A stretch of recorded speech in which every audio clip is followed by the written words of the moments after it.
Okay, the presenters, we're going to start with Maya St. Cyr, belonging to the Omaha and Winnebago tribes of Nebraska. She's a senior transfer student here at Fort Lewis College, studying international business with a minor in Native American Studies. Second,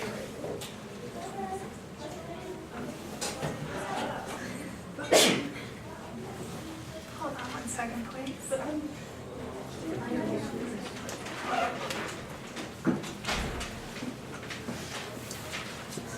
Alright, and then we also have Sierra Doan, and Sierra's passionate about a variety of subjects, including the well-being of environment, animal rights, and concerns of general ethics. She's a sophomore this year, majoring in English, with an emphasis on creative writing. After graduating college, she hopes to publish multiple novels over these different topics.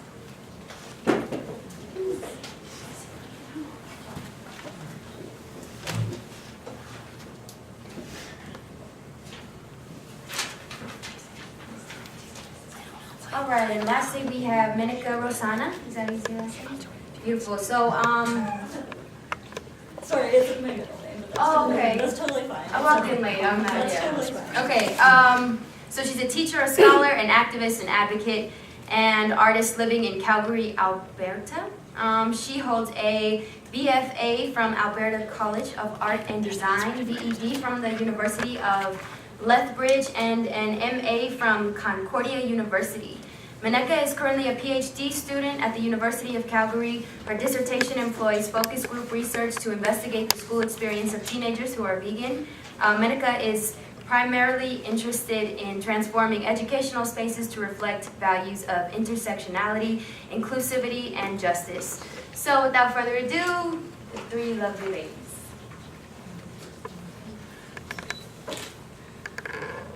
Hi everyone, like they said, my name is Maya St. Cyr and I'm from the Winnebago and Omaha tribes of Nebraska.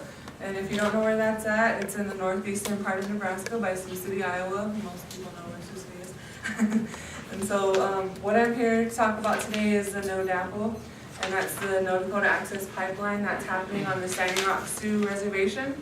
And that's in North Dakota, in Fort Yates, North Dakota, and Cannonball, North Dakota. There's all kinds of different places that are in the Standing Rock Reservation, but Cannonball is the main focus right now.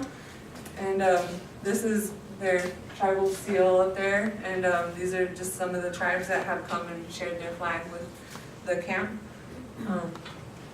So it's 1,158 miles, and this is the actual pipeline route, and this is the Missouri River on the other side. So it's basically going right along the Missouri River. And so this is a very huge threat for about 17 million people's drinking water. And so this is a big, and they're actually going through the Missouri. They're gonna go underneath it, and they're currently like a mile and a half away right now on the Standing Rock Sioux Reservation from the river. And so this is a big thing right now. And so 450,000 barrels per day, that's a lot. And just think if there's a spill, there's no way to contain that, you know, in the fast amount of time where it would cause so much damage to our drinking water, our habitats, our ecosystems. Everything would be destroyed just by one spill. And just last month the same company had an oil spill. So that shows you right there that they do not have the precautions available that they say they do. This is just a picture of Sitting Bull. Why I chose to be so prominent in this this movement, I guess, is because I know I'm not the typical person. I'm a business person, international business. You don't really see someone like me doing something like this. Because it's really not in our interest to do that kind of stuff, but I felt I should take a stand, and I should bring in the business aspect of this and try to attack it as many ways and as possible, you know, from as many aspects. And I've been trying to promote positive media, and that's my thing. I want media. I'm trying to get positive media to show that this is a peaceful protest.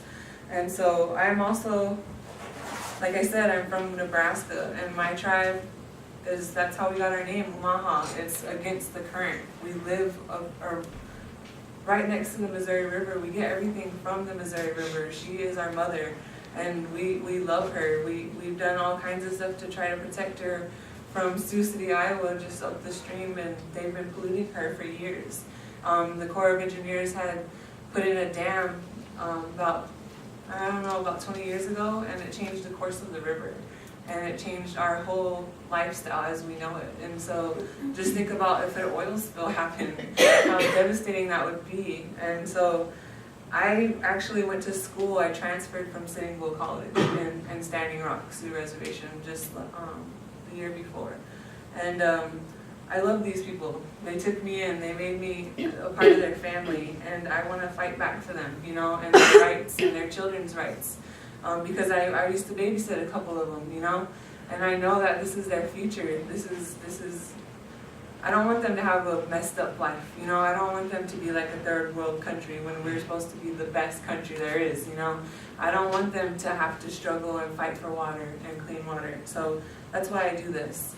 And I stand here because a woman, this woman right here in the front, she's a young lady. She's under the age of 18. Her name is Bobby Jean, and she was the one that started all of this. She was the one that decided with a group of students that they were going to run to Omaha, Nebraska from North Dakota.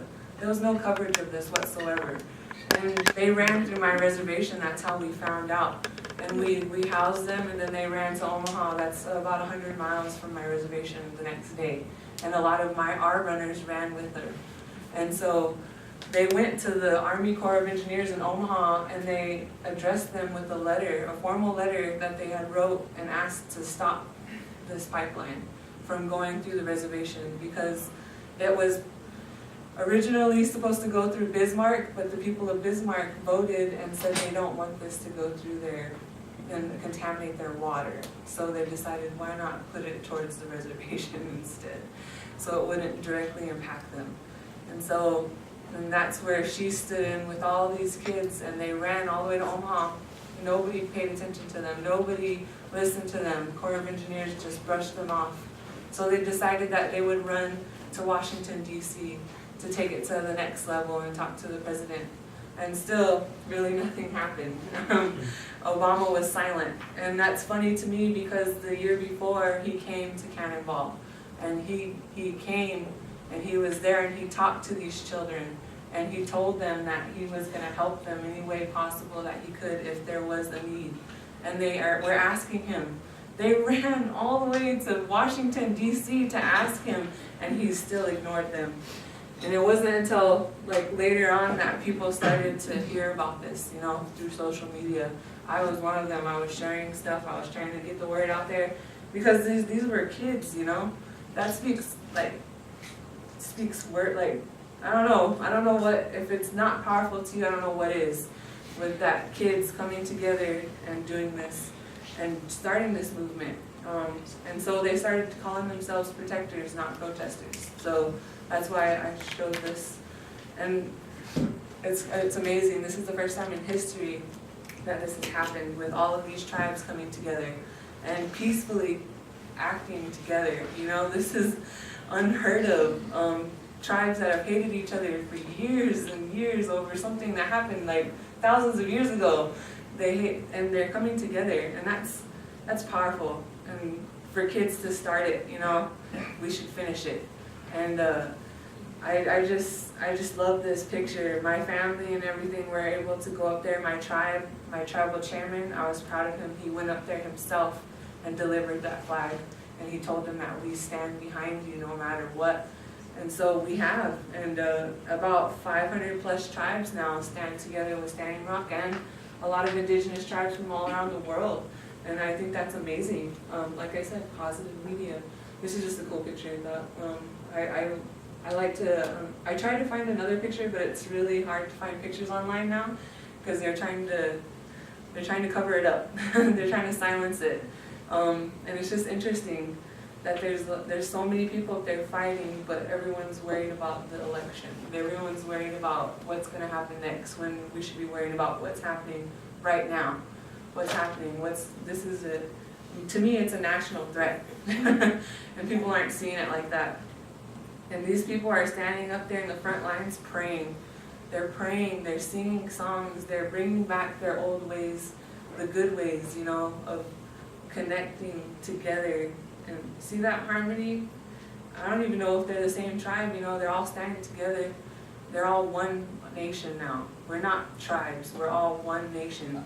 And because of this, these are just powerful pictures, you know, the pictures say a lot. There's military action now up there. These are people from the state, or what is it, I guess it's like Border Patrol from Canada is there. There's Border Patrol from, I think there's some from Arizona and stuff that are up there. I think it is Arizona's National Guard that's up there.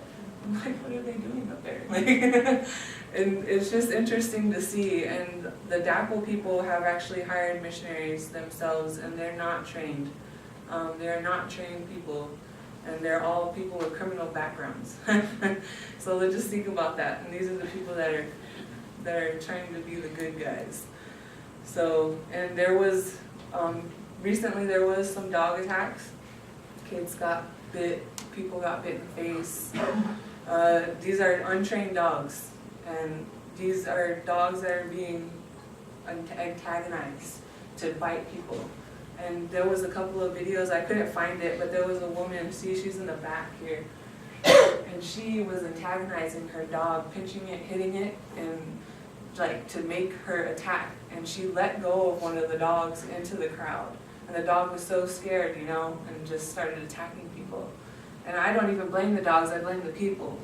Because it's just not okay. These are all good dogs probably, and they're doing these to these poor animals and making them the bad guys once again, you know.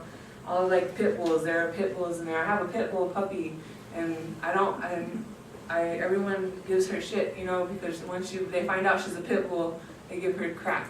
And there was one in this crowd, and it just makes it even worse, you know. And I just get so mad. Like, this is one of them. These dogs don't even know what they're doing. They're just lost in the chaos of these people antagonizing them and scaring them.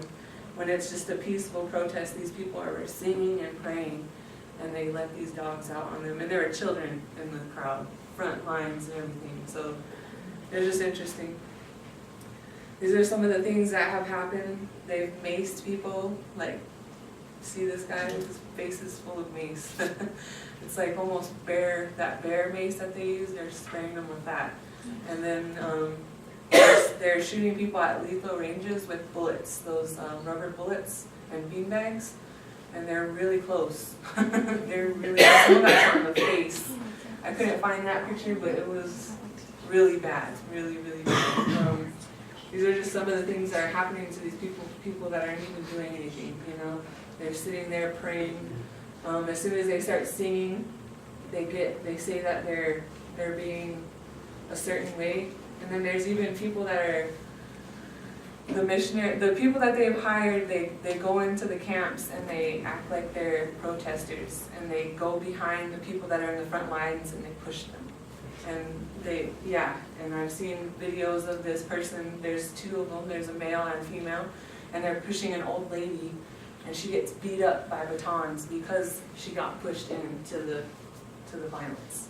And so it's just there's so many things that are happening, but I'm so proud of them. They stay prayerful throughout the whole thing.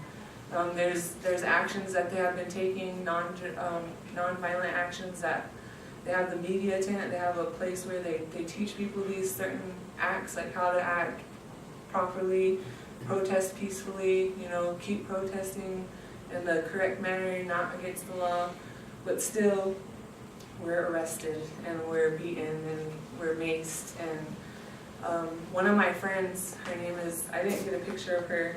Her name is Flores, and I went to school with her. I had a couple classes with her. She's an amazing woman. She's a mother of 5, and she was on the front lines. And she was one of the ones that they maced, arrested, strip searched, put in a dog kennel, and put a number on her arm. And I don't know about you, but that sounds a lot like the Holocaust to me. And the way that they were treating people like that. And it's just, it's just interesting to hear, you know, how we've been treated and how well my people have retaliated, you know, with prayer. And I'm just proud of them. Because I don't know if I could do it, you know? To be honest, I don't know if I could be peaceful because of all this stuff that's happening. And like, these are all native lands, you know, we're on native land today. We just have to think about that, you know? And our land has been receded to so much, and they still are fighting us over land. And it's still something that we fought them for years, and we're still continuing to fight. But because of media today, they can finally see how things are being handled, how things really happen, how we've been silenced for years. And it's just heartbreaking that I can't go up there, but I try to do my best here on campus. And this is how close they are right now to the river. That's their path. Right now they're at a halt, but I'm really scared for the future because of Donald Trump. One of his 100-day plans is to keep this pipeline going and to stop all of the roadblocks and what he said Obama's roadblocks and all that. So it's just interesting to see. This is something that we really need to fight, you know.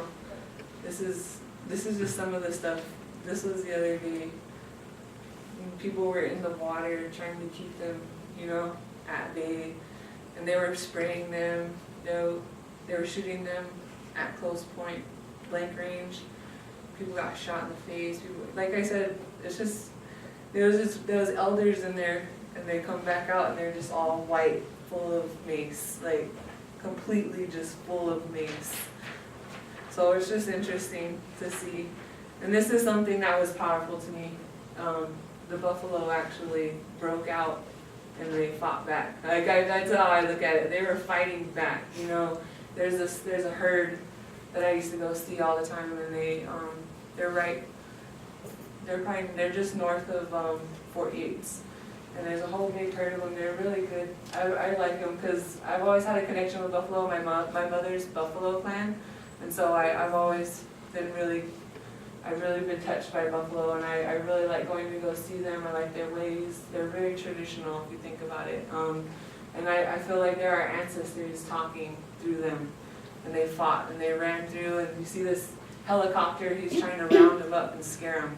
They had ATVs, military people out there trying to round them up, and it was just interesting to see. It made me cry the day I seen it. I was like, see, they're talking, they know what's about to happen, and they don't want it to happen. And it's just something that's powerful, you know. Our ancestors are there. There's pictures, I can't find them, but there are pictures that I've seen where there are actually orbs. There's a million of them. And it's at night, and they're all praying, and there's a whole bunch of orbs out. And I'm like, there they are, you know, they're there. This is just another picture. This is recently. They had a fire that had started from tires. They had like the whole armada blocking off the road. People have to go all the way around, like 200 miles around to go home, just to go to Walmart. That's the only place to go get something is at Bismarck. So all of these people that live there have to go all the way around. And that's like 2 to 3 hours longer to go all the way around, because I live there and it sucks. And so this is some of the stuff that we've been doing here, you know, we're just trying to raise awareness. I'm trying to promote that this is peaceful, that this is something that needs to be heard, you know, I'm done with the silencing.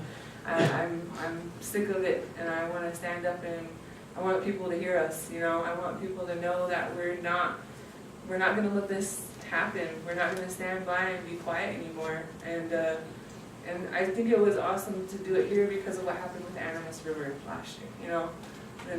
But this time it doesn't just wash away, you know. It doesn't just wash down river, it stays there. And it's a permanent impact. And that's why I'm trying to do this. This is my crew that we've always been doing stuff together. I'm really grateful for these people. That was the guy that did the painting, the mural. Yeah, it was just, these people are awesome. I'm glad I met them. They're very passionate. Denise is awesome. She's right there in the crowd. And but I just ask you to stand the standing rock. You know, even if it's just through prayer. Prayer is everything. You know, right now, positive vibes. Just wearing blue. You know, one day, or you know, talking about what about the river, or you know, just talking to someone, just spreading the word. That's just enough. You know. And like I said, if you're not like that, then just pray, you know? Send some good vibes up there because we need it. And I don't want it to turn into something bad, which, but that's why I'm here, and I hope, if you have any questions, you can ask me later, but, oh, did you want to ask them? If it's possible. No, I just feel that it's deeply touching and like, okay, what can we do? You suggested some things, Yeah. but I wasn't, not in the very beginning, so maybe I missed it, but I don't know which is the company that's running this, or is it a government thing, or It's who called to address? Well, right now it's kind of hard because it's called the Bacon Oil Company, BAKKEN, and yeah. Is it linked with a bigger oil company? Yeah, It's the trans, this is like. Yeah. partnership. The CEO of that is here, I can't remember his name right now. he lives in Pagosa. His second house. His second house is in Pagosa. So thank you for your question. We'll have a moment at the end Okay. where we can So, get deeper into that. So thank you.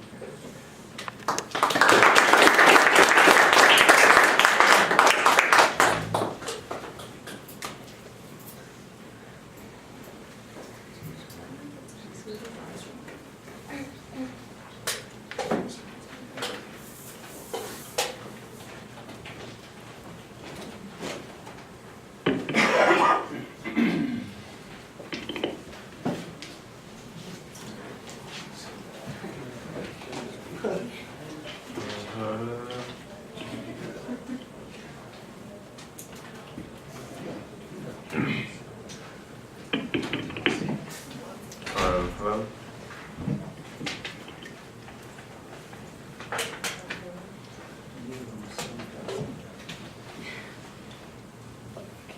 Hello?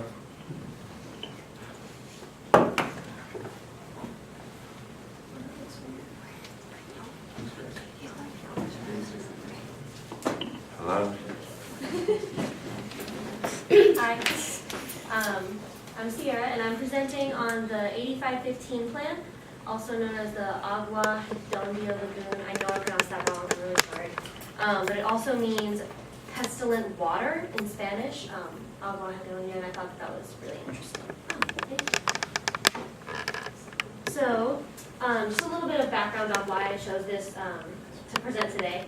For my environmental ethics class, which is a philosophy class here at Fort Lewis, focused on the environment, I've been working on a group project about the 8515 plan, and I thought that this proposal would be the perfect thing to talk about today because it deals with a variety of different interesting topics such as oppression, environmental destruction, and consequences for humans. When one of my friends pitched this topic to our philosophy class, I was really intrigued by it. Not only does this issue deal with the destruction of the environment, but there are also many bigger issues tying in, like the oppression and the destruction, stuff like that. So the oppression that's taking place is in the local community by a large corporation, the unnecessary destruction of the homes of the plants and animals that reside in the potential construction site, as well as the consequences for humans that a project of such large proportion would bring. The 8515 plan is taking place within the town of Carlsbad, California. Before I get too far into the details of the actual proposal, I'm going to give you a little bit of background on the town of Carlsbad. So here's a picture of Carlsbad. And there's the Carlsbad Cliffs, which are like really, really famous and obviously like gorgeous.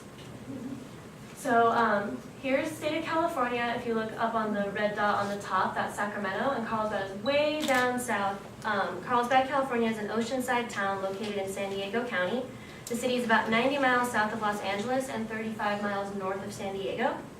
As many times in California, Carlsbad attracts a large amount of tourism for a couple of different reasons. It's very close to the Legoland amusement park, and the town also offers a variety of outdoor activities, including access to 3 different beaches. Here's one right now. This is South Carlsbad State Beach, and then there's the cliffs right there as well. And then there's also the lagoon system, which is known as the Agua Redonda Lagoon, but occasionally it's referred to as the Carlsbad Lagoon. It's a relatively small town compared to other places in California. It only has a population of around 115,000 people. So up there is a picture of the actual lagoon itself from an event that they had called Lagoon Day. So that's what the blue line is for, I'm assuming. I'm not 100% sure. But there's the 3 lagoons you can see right there, and then the ocean is right there, right next to them. So Carlsbad's a relatively small town spanning only 7 miles of Pacific coastline. Although according to the United States Census Bureau, the city has a total area of 39 square miles. 37.7 of that is land, and 1.4 square miles is water. The majority of the water is contained within this lagoon system right here. So the 400-acre Agua Redonda Lagoon is one of the wetlands on the Southern California coastline that's under the threat of destruction by human development. Draining 135,000 acres in the heart of a busy city, the lagoon watershed is a sensitive and vital ecosystem. It's home to fish, crabs, migrating birds, and countless more species of marine life, including various threatened and endangered species. The lagoon currently has many different uses, such as a YMCA day camp, recreational boating, a mussel and abalone aquaculture facility, a white sea bass breeding and research center, and a power generating facility. The Buena Vista Lagoon is also famous in Carlsbad for its bird watching, and that's the name of one of the specific lagoons. I'm not exactly sure which one. The lagoon is located on the Pacific Flyway, which is an annual migration route for millions of birds, and it takes place each summer and winter.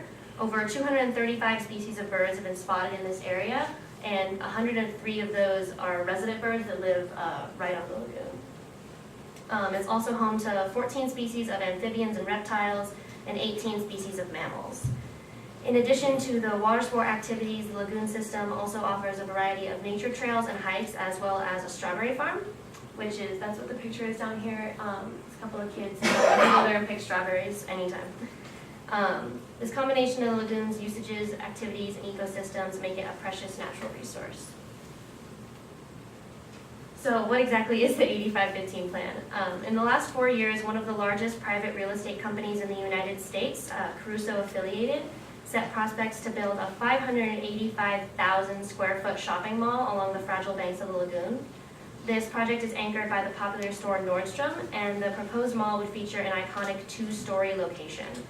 For a little bit of background, Caruso also built the famous Grove shopping mall in Los Angeles, which that's the picture that I included right here. I couldn't find an aerial view to actually get how big it is, but it's massive. The 85-15 plan proposes to rezone a protected area of land in order to build shops and restaurants for the public. More specifically, it would devote 85% as open space for biking and hiking trails along the banks, and 15% of the land for consumers, which is why it's called 85-15. And while many people are excited by the idea of new shops and eateries, the costs associated with such a large-scale project raise much concern to locals and environmentalists alike.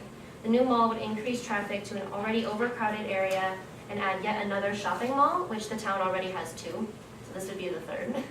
In addition to these complications, the complete impact of increased people upon the delicate landscape could cause increased aquatic pollution, loss of biodiversity, and contamination to both the soil and water.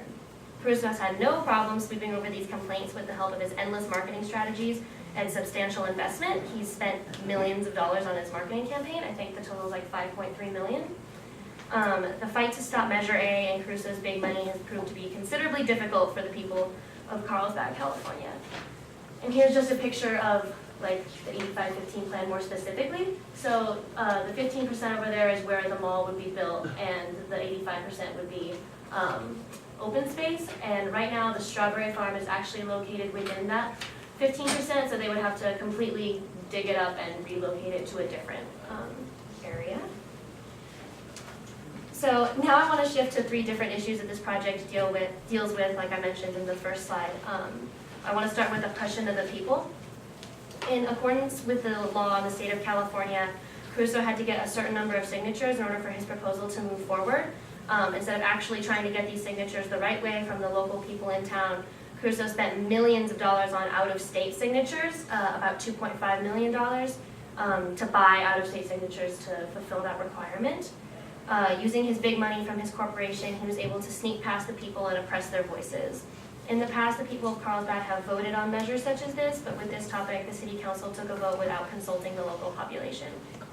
Crusoe's company lied to and deceived the citizens of Carlsbad to get approval for his project, and the locals are clearly not happy about it.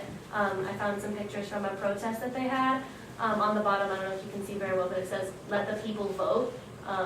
No mall on something. But so clearly the people aren't happy about it, and I thought this picture on top was really cute with these old people on their little strawberry sign. Next is consequences for humans. So to this day, we still make traffic jokes about California. It's insane. There's 5-lane highways on either side. And a lot of you from Denver know how bad it's starting to get there as well. The bottom line, traffic sucks. Nobody likes it. If this proposal passes, then the new mall in Carlsbad is projected to bring in more people than Disneyland does to Anaheim. And the increase would be roughly 24,000 vehicle trips a day. One website I read said 24,000, another projected about 35,000 more cars on the road. In the year 2010, 2,715 people were killed in traffic accidents in the state of California. So not only is traffic also awful, but it can also be fatal. And that number is just going to get bigger if we add 35,000 more cars to the road. So here is a picture just of traffic, classic California traffic. And the next point I wanted to talk about was smog and air pollution. So here's a picture of a city in California, and you can barely even see it because the pollution is so bad. Traffic increases smog, which is smoke and fog mixed together. Smog occurs mainly because of air pollution. It's hazy air that makes breathing really difficult. The atmospheric pollutants or gases that form smog are released into the air when fuels are burnt, like fuels from cars. When the heat from the sun reacts with these gases and fine particles in the atmosphere, smog is formed. Adding so many more vehicles to the road only contribute to the problem of smog and air pollution around California. A study done by the nonprofit group RAND, R-A-N-D, says that the air pollution and smog has caused a great deal of respiratory illness and has caused the state $193 million in hospital care. So last, I wanted to talk about the environmental deficits that would come with passing something like this. The increase in land available to the citizens of Carlsbad does offer many opportunities. But increased traffic in the area also increases the chance of pollution. People leave behind a lot of trash, which risks contamination to the area, which could greatly affect the species that live there. Passing this plan would shift a large piece of the land, which is 203 acres total, from being privately owned to 176 acres of land dedicated purely to open space. The proposal would also decrease the amount of land that's up for commercial development from 48 acres to a mere 26. Ideally, this would be great for humans, but we're not the only species to consider in a situation like this. As I mentioned before, the lagoon is a famous site for bird watching and is home to a variety of other creatures as well. So up here I included some birds that were seen at the edge of the lagoon. And on the bottom, the fish there is the northern tidewater goby. The northern tidewater goby is a brown, grayish, small fish native to lagoons and streams on the coast of California. Once these tiny fish were seen in 87 different locations, but they have now disappeared from many of them. The fish was federally protected in 1994, although it's not endangered. The population can be abundant at times. This little fish requires a very delicate ecosystem in order to thrive. The Carlsbad Lagoon can give them this perfect environment that they need to thrive because the lagoon borders the ocean. At one point, it actually intersects with the ocean, so a little bit of salt water gets into the lagoon. So a very small amount of salt water is able to enter the watershed, and this allows the water to become the perfect temperature for little fish like this. The lagoon is home to 69 other species of fish, as well as 100 different species of plant life. As I mentioned before, there are a lot of birds in the area, which according to the lagoon's website, that's an indicator of ecological health within the area, is the amount of birds that you have. So overall, I mean, is it worth it to pollute and destroy the environment just to have a couple more stores, a big mall? Definitely not. The animals in the ecosystem deserve better, and so do the people of Carlsbad. From my research, it seems that a lot of light has been shed on Crusoe's plan, and the people are beginning to gain some ground and speaking their minds. I found a change.org petition that's been closed for a really long time, but they made a lot of progress on it, and they had this really cool video talking about how they were all opposed to the plan, and it seems like it's going really well. So I hope that it doesn't get built. And that's it. Thanks.